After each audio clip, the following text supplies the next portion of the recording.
Okay, सो मैंने gold पे एक ट्रेड लिया हुआ था यहाँ पे। उसका थोड़ा सा मैं एनालिसिस करके आपको बताता हूँ कि क्या था, कैसे था। ये डेली टाइम फ्रेम की अगर आपको कैंडल दिख रही होगी, इसको मैं हटा दूँ 1 मिनट के लिए। ये डेली टाइम फ्रेम की कैंडल है। अगर आप देखोगे नीचे काफ़ी स्मूथ सी लिक्विडिटीज़ पड़ी हुई हैं, ठीक है। एंड इसने कल की कैंडल ने काफ़ी लिक्विडिटीज़ ने क्लियर कर दी थी, ठीक है। सो अगर हम 4 आवर पे देखें तो bye side liquidity, sell side liquidity, तो ये काइंड ऑफ अपना ऑर्डर ब्लॉक बन गया, ठीक है। तो इसका अगर मैं बॉटम लेता हूँ इसकी बॉडी को, तो ये एज अ ऑर्डर ब्लॉक की तरह काम करेगा, ठीक है।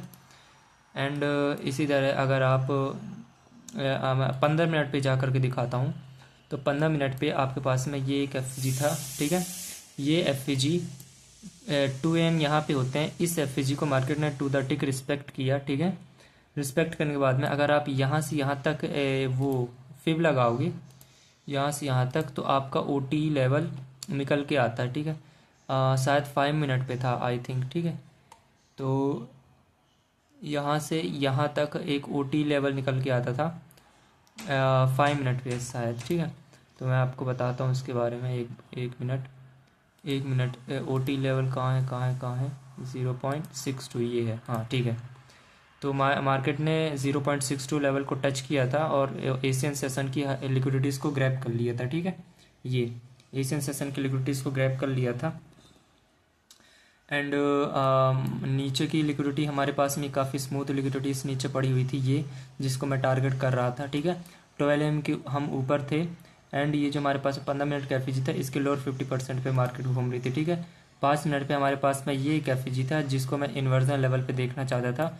मार्केट इसको स्ट्रांगली नीचे की तरफ ब्रेक करती है, ठीक है। एंड ये हमारे पास में यहाँ पे MSS यहाँ पे MSS होता है, ठीक है। इन्वर्जन लेवल पे जब मैं मार्केट ने इस एफ को मार्केट ने टच किया, तो मैं यहाँ पे ट्रेड लेता हूँ और इसी के इस एफ के जस्ट टॉप पे मेरा SL होता है, ठीक है।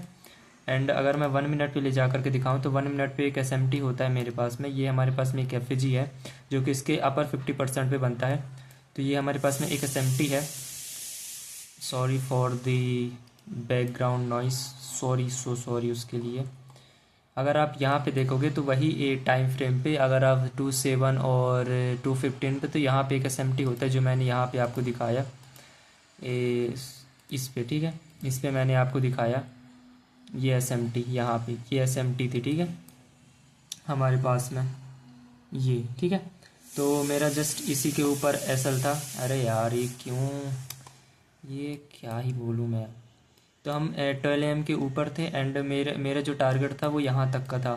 और अगर हम यहाँ से यहाँ तक मिड नाइट ओपनिंग जो कि होती है उस पर फिप लगाएं, तो वहाँ तक मार्केट मैच भी कर रहा था वहाँ तक, ठीक है। एंड अब मैं इसी टाइम फ्रेम पे, अगर मैं डेली टाइम फ्रेम पे ले जा करके दिखाऊँ सिल्वर क्या करता है, तो सिल्वर के डेली लो यहाँ पे पड़ा हुआ था हमारे पास में। नीचे काफ़ी स्मूथ से लिक्विडिटीज थे, है ना। और कल की कैंडल ने ये जो हमारे पास में एफ था इसको भी ब्रेक कर दिया, जो कि इंडिकेशन थी मार्केट के नीचे आने की। यहाँ भी buy side liquidity, sell side liquidity breaker, okay. So अगर मैं इस पे भी ले जा करके दिखाऊँ, तो यहाँ पे हमारे पास में 1 आवर का एक एफ था। 1 आवर के एफ में अगर आप देखोगे एशियन सेशन और उसी के जस्ट ऊपर काफ़ी स्मूथ सी लिक्विडिटीज पड़ी हुई थी जिसको मार्केट ने क्लियर कर दिया था, ठीक है। 2 AM होते, 2 AM की एक और कैंडल ने इसके स्विंग लो को फिर से क्लियर कर दिया था, फिर स्ट्रांगली रिजेक्ट हुआ था। एंड 15 मिनट पे अगर आप देखोगे buy side, sell side drop, so ये भी एक काइंड ऑफ बेरिश ब्रेकर आप मान सकते हो, क्योंकि ये 1 आवर का भी एक एफ है हमारे पास में। तो मैं क्या चाहता था कि ये इंटैक्ट रहे, जो कि इंटैक्ट रहा, और ऊपर की स्मूथ से लिक्विडिटीज को भी क्लियर कर दिया, इसको भी टच भी कर दिया। और वो नीचे जो देख रहे हो डेली लो काफ़ी नीचे पड़ा हुआ है इसका। तो जब सिल्वर अपना डेली लो यहाँ पे किल कर देता, तब मैं अपनी जो गोल्ड की ट्रेड थी उसको मैं बंद कर देता। अरे यार सीटी क्या बताऊं मैं इनकी, तो सॉरी फॉर। अगर आप, मैं यहाँ पे मुझे ऐसा लगता है कि मैंने जेन्युइन ट्रेड ली थी यहाँ पे, मैंने सारी चीज़ देख करके। लेकिन अगर मैं एक बार डॉलर को दिखा दूँ, डॉलर क्या करता है, तो डॉलर जो था उसने अपना प्रीवियस हाई ग्रैब कर लिया था। और जो हमारे पास में ये बेरिश एफईजी था, इसके अपर 50% पे मार्केट घूम रही थी उस टाइम पे, ठीक है।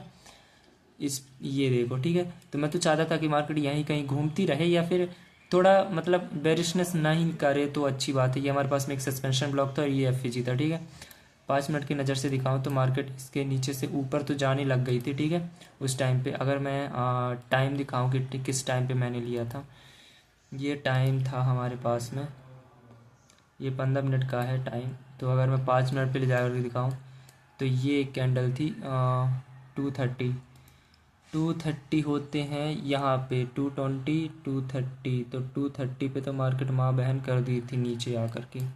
सो डॉलर की वजह से आई थिंक हो सकता है कि डॉलर नीचे आ गया तो उसकी वजह से ये ऊपर जाने लग गया, लेकिन इसको ऐसा नहीं करना चाहिए कि लेवल शायद व्हाट डिड आई रॉन्ग या what sign did I ignore, कि मैंने कौन सा साइन यहाँ पे इग्नोर कर दिया, यहाँ पे मैं स्टॉप आउट हो गया है ना, एसएल चला गया। अब मुझे समझ नहीं आ रहा कि मैंने यहाँ पे क्या क्या गलती की हुई है। मैंने कंफर्मेशन का वेट किया, ओटी लेवल का वेट किया, या मतलब कि ये कंफर्मेशन एज अ कंफर्मेशन मिल गई था मुझे, बट शायद डॉलर इंडेक्स की वजह से है या फिर आई थिंक मुझे समझ नहीं आ रहा, क्योंकि मैंने तो अपने हिसाब से जो जेन्युइन ट्रेड होनी चाहिए थी उसके हिसाब से मैंने ट्रेड लिया था। मुझे अभी भी साइन समझ नहीं आ रहा कि मैंने कौन सा कोई सिग्नेचर कौन सा मैंने इग्नोर कर दिया ट्रेड में, जो कि हेल्दी प्राइस सेक्शन में मार्केट को थोड़ा बहुत भी स्टे करना चाहिए था इसके अंदर। मार्केट तो जैसे ही मैंने यहाँ पे एंटर लिया दूसरी कैंडल ने फटाक से ऊपर चला गई।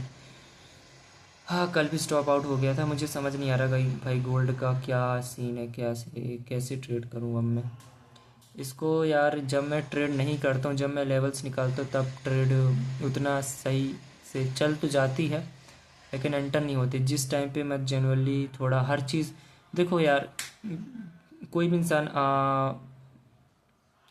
अनजाने में ट्रेड तो नहीं लेता ना, उसको लगता है कि वहाँ पे ऐसा है ट्रेड बन रही है तो वो ट्रेड लेता है। मुझे अभी साइन नहीं दिख रहा है कि किस वजह से, हो सकता है जब स्ट्रक्चर बने उसके बेस पे मुझे मिल जाए, क्योंकि मैं टारगेट कर रहा था एशियन के लोस को, या फिर ये जो लो दिख रहा है ये लो तक हमारा low hanging fruit. But this is my trade. So for गई ट्रेड मार के गई भैंस पानी में। सो आज के लिए बस इतना ही।